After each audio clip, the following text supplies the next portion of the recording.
Hey! Hey! We're Estacado.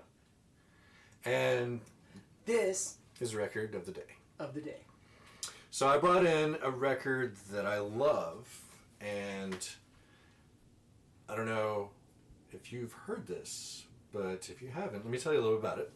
So Salah Ragab, I think that's how you say it. Please correct me if I'm wrong. He was the guy who brought big band jazz to Egypt back in the late 60s. They've heard of jazz, obviously, but there was nobody playing that kind of music in Egypt at the time. He was a military guy.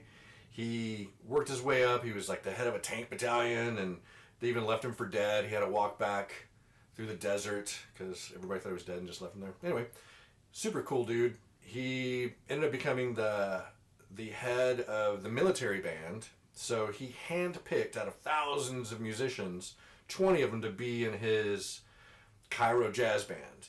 And none of them knew really how to play jazz. They all played traditional kind of Middle Eastern, Arabian, and Egyptian music. And he kind of threatened prison if they didn't learn how to swing. So they nailed it on this album. This is like 1968, I think is when this was recorded, or 68, 69. And they were only around until about 73 when the Arab-Israeli war started. Of course, they're all in the military, so they all go back to military duty.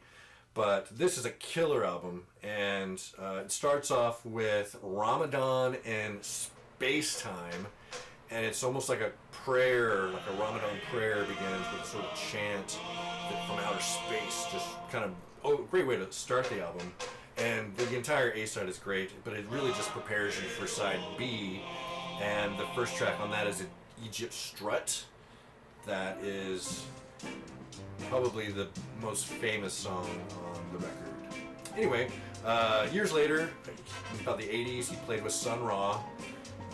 So for all you cats that have heard of him, listen to this album, do your ears a favor, and check this out. It's great music. For sitting down, just listening to it, or cleaning your house, toga party, whatever. I mean, Definitely toga party. tiki party. I mean, just whatever. This song fits almost every occasion. You can hear all the influences. It's just not Middle Eastern music. It's everything. So listen to it. Album of the day. Yeah.